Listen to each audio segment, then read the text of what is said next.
Top of the morning, fellas. We've got the Manic Mechanic Jeff Castine here with his Makita Suzuki RM250 Ricky Carmichael special bike here that we did the dyno on the other day, and surprisingly, it had just a half a horsepower or less than a 2016 Husqvarna.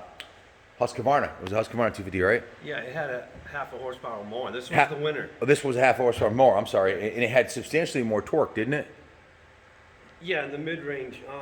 So we did each bike had knobbies on them with 15 pounds of air. Today we're going to do a street bike tire to see what the difference is, if any. There's at least 40 people said all kinds of horrible stuff about running a Knobby. The real horrible comments I deleted. There's at least a dozen of them up there. So we'll find out what you guys who are claiming to be dyno experts, how much, we know we lost a little horsepower, but we don't think, Jeff, if you were to guess, what would you guess the horsepower difference would be? I'm going to say it might pick up maybe 2 more horse. 2 more horse. Okay, so that's less than 10%, right? Yeah. Okay. Well, let's find out. The proof is in the pudding. The dyno don't lie, and that's why we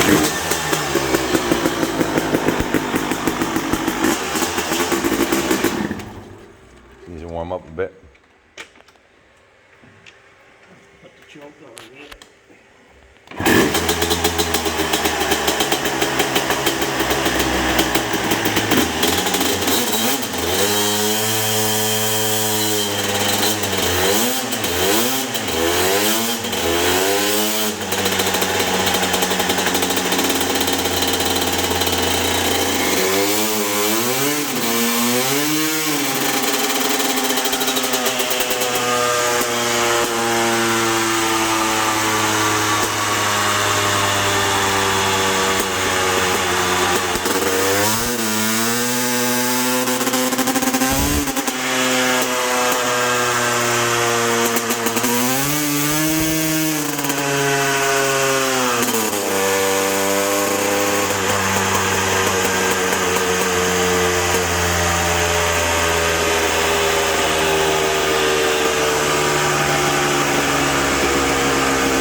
Is that 39.06 horsepower?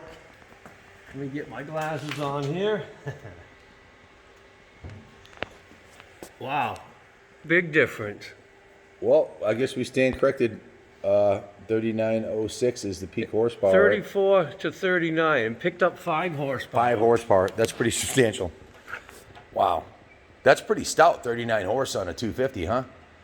A stock, just to put it in perspective, a stock 2010 YZ 450 dyno's at around 44 horse. So maybe 5 horse more on a 450, but it's a heavier bike, and I'm not sure what the torque rating was on the 450. Be interesting to see how a 252 stroke versus a 450. It carried it way more. I mean,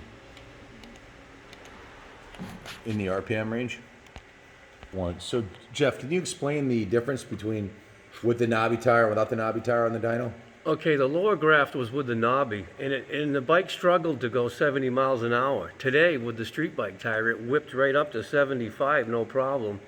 Carried the horsepower way further in the RPM range. So if we're going to build, bikes, we need to be, we'll use the same wheel and tire on all the projects we do to keep it consistent.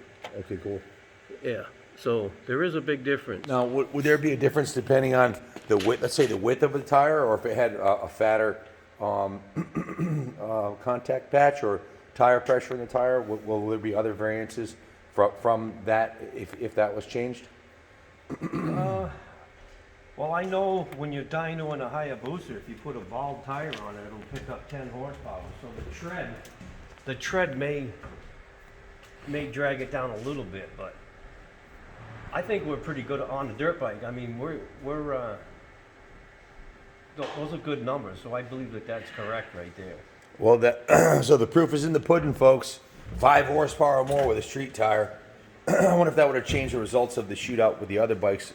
Oh, Also. absolutely. They would have picked up 5 more horsepower each, but who knows? Maybe the final results would have been a little bit different as far as which one won. But thank you for clarifying the myth of Knobby versus street tire. It is no longer a myth; it's factual proof in our eyes. So, all right, guys, thanks for watching. Thank you for watching. God bless the United States of America. Stay tuned for the 500s. We'll be doing those pretty soon too.